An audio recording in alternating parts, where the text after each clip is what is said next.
Check this.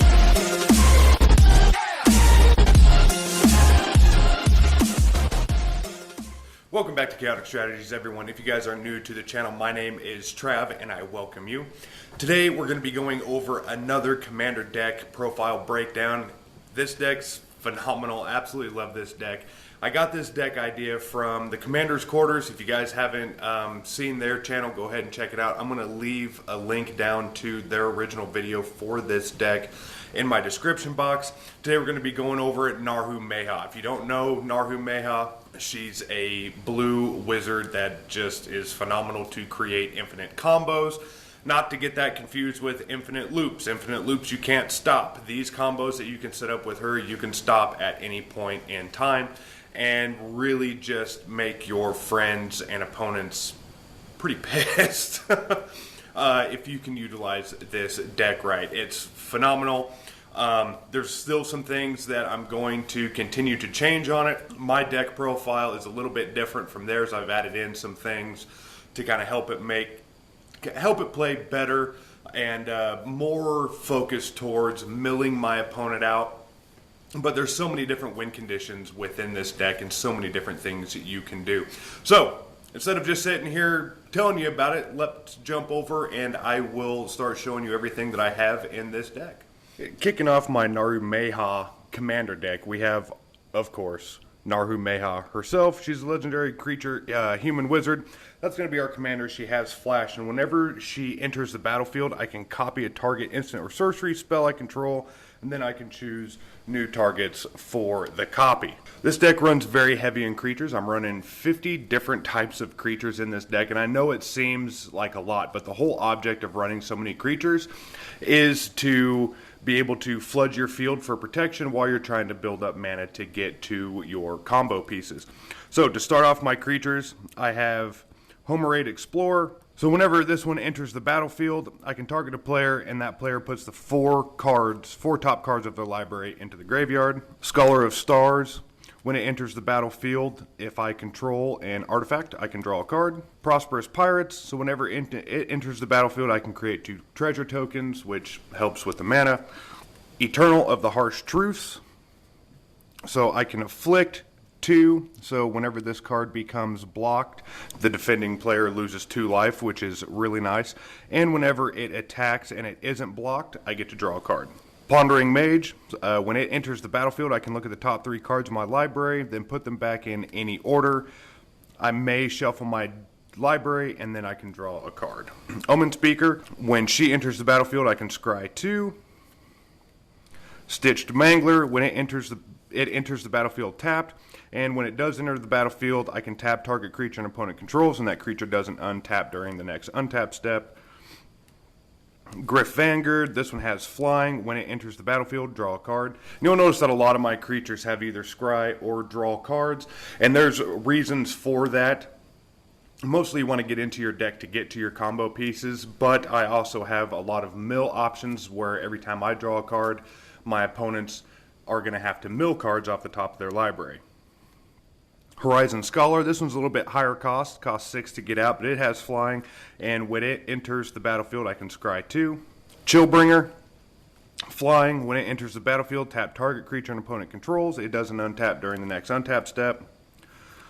Noble Benefactor, so if it is put into the graveyard from play, each player may search his or her library for 1 card and put that card into his or her hand. Then each player who searches his or her library shuffles it afterwards. This is kind of an older card, and yes, it can hurt you, but if this card leaves the field, it goes to the graveyard, you're able to get into your combo piece, and with any luck, you can pull your infinite combo off before your opponent does, even though they're getting the better cards that they want for their decks too. Foul Watcher, flying, when it enters the battlefield, I can surveil 1. And then Foul Watcher also gets a +1/+0 as long as there are 4 or more card types among cards in your graveyard. So, not bad. I don't really use that effect. I just go for the first one, which is surveil 1. Avian Pioneer enters the battlefield, create 1/1 colorless Thropter artifact creature token with flying. Cephalid Sage, as long as there are 7 or more cards in your graveyard, Cephalus Sage has, when Cephalus Sage enters the battlefield, draw 3 cards, then discard 2 cards.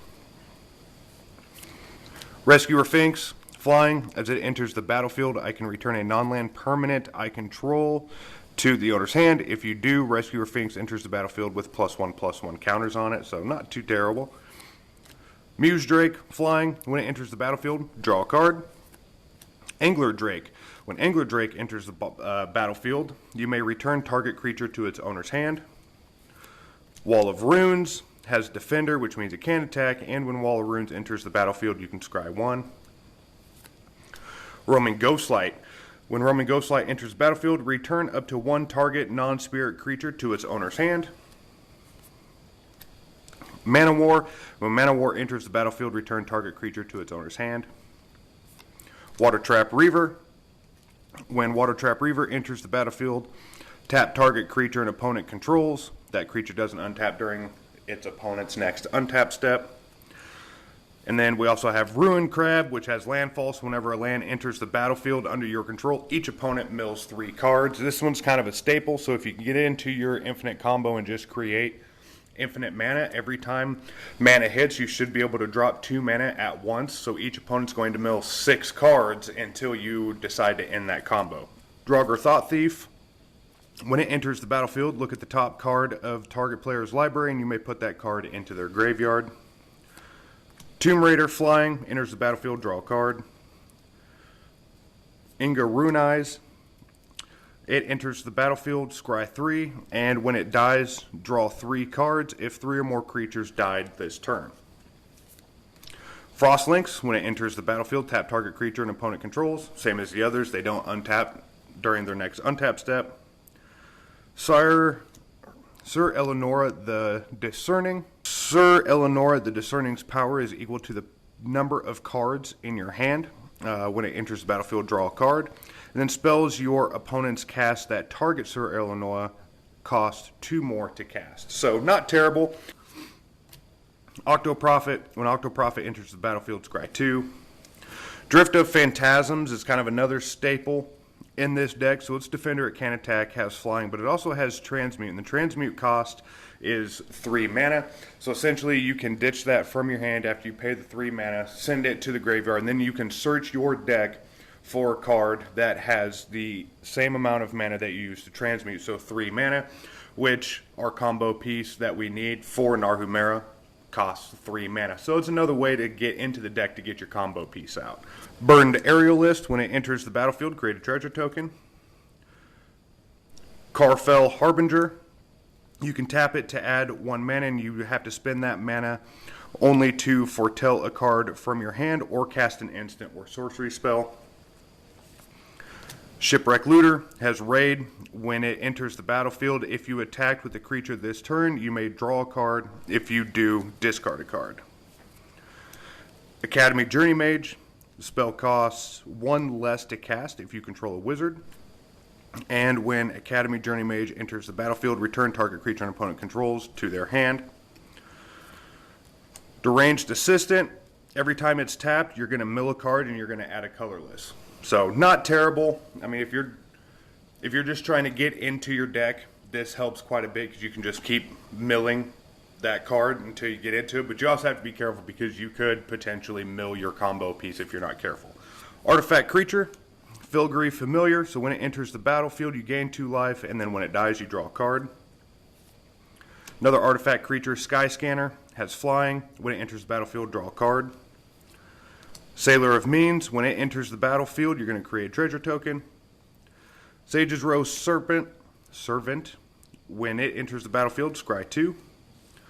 Scholar of Ages. When it enters the battlefield, return up to 2 target instant and or sorcery cards from your graveyard to your hand. So, if you're milling cards off the top of your deck to get into it, this card's great to be able to get your combo piece back out in case you accidentally mill it to the graveyard.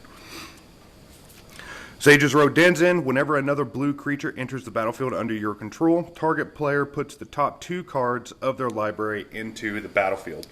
So again, not too bad if we can't get into one of our combo pieces. As long as this is on the field, we can copy another instant or sorcery card that allows us to drop a blue, and then we can keep doing that until we mill our opponent out. Elite Instructor, when it enters the battlefield, draw a card, then discard a card. Nimble Innovator, when it enters the battlefield, draw a card. Vodalian Arcanist, you're going to tap it to add a colorless, and then spend this mana only to cast an instant or sorcery spell. So just faster ways to get into our combo pieces. Cloud Reader Sphinx, flying, when it enters the battlefield, scry 2. Aven Surveyor has flying. When it enters the battlefield, you can choose one, put a +1/+1 counter on Surveyor, or return target creature to its owner's hand. Mist Raven, when it enters the battlefield, return target creature to its owner's hand. Void Wielder, when it enters the battlefield, you may return target creature to its owner's hand. Meteor Golem, kind of a high cost, 7 to get it out, but when it enters the battlefield, destroy target non-land permanent and owner controls. Frost Trickster, flying, when it enters the battlefield, you're going to tap target creature and opponent controls. It doesn't untap during the next untap step.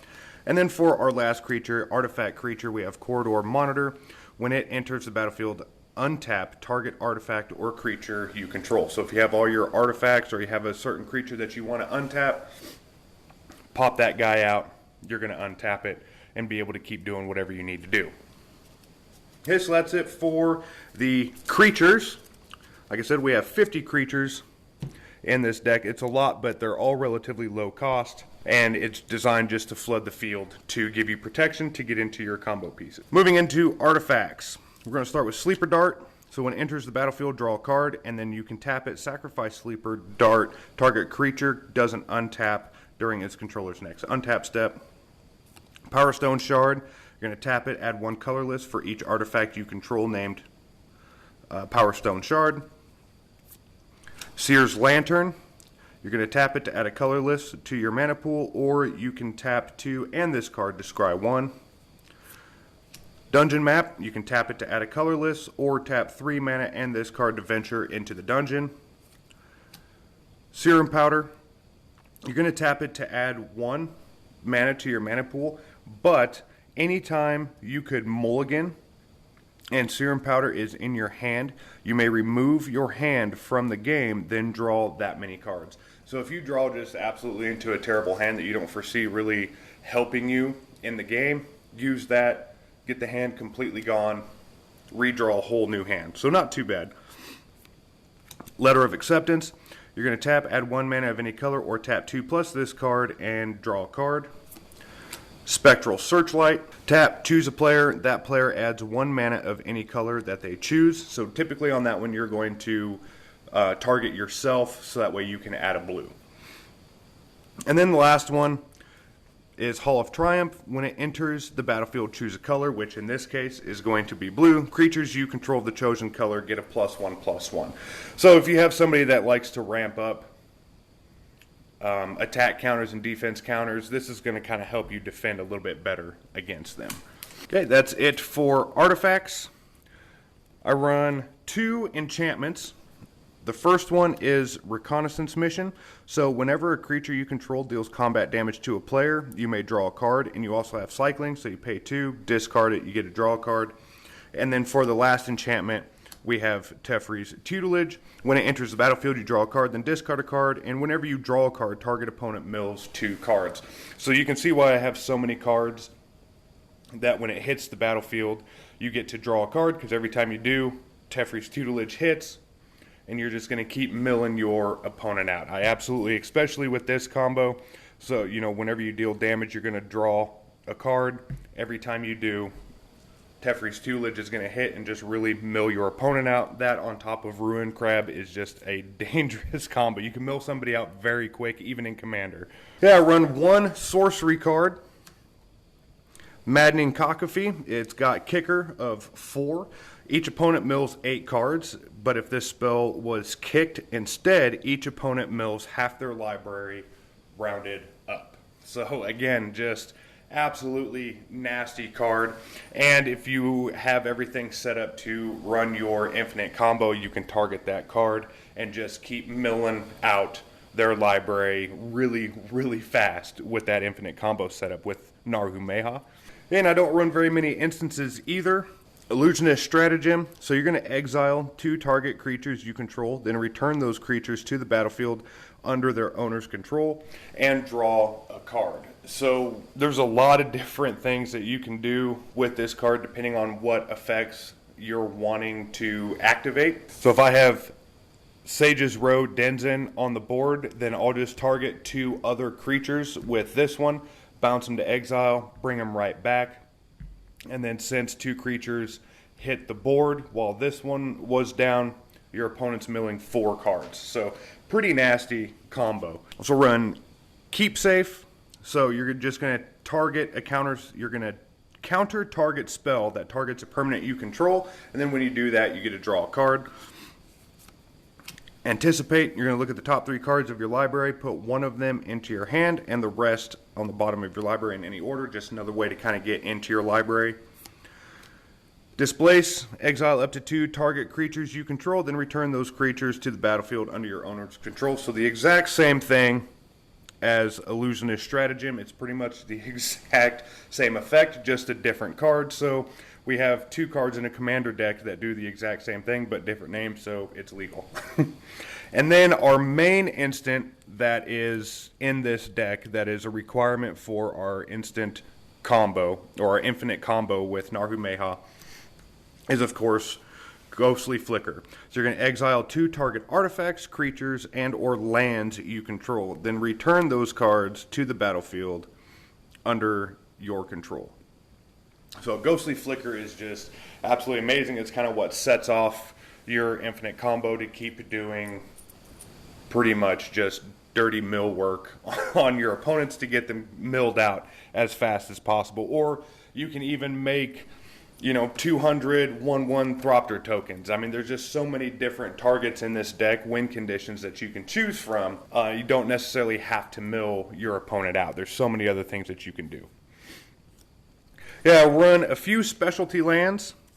First one is Skyline Cascade. It enters the battlefield tapped, and when it enters the battlefield, target creature an opponent controls doesn't untap during its untap step, obviously, and then you can tap it to add 1 blue mana to your mana pool. Blighted Cataract, you can tap it to add 1 to your mana pool, or tap 6 and that card. You're going to sacrifice it, and you're going to draw 2 cards, which is great to go hand in hand with Teferi's Tutelage. And then Spawning Pool, you're going to tap to add 1 colorless to your mana pool, or 6 plus that one. Sacrifice Spawning Bed, put 3 1/1 colorless Eldrazi Scion creature tokens onto the battlefield. They have sacrifice this creature, add 1 to your mana pool. So just another way to really build up your mana pool to get into your combos.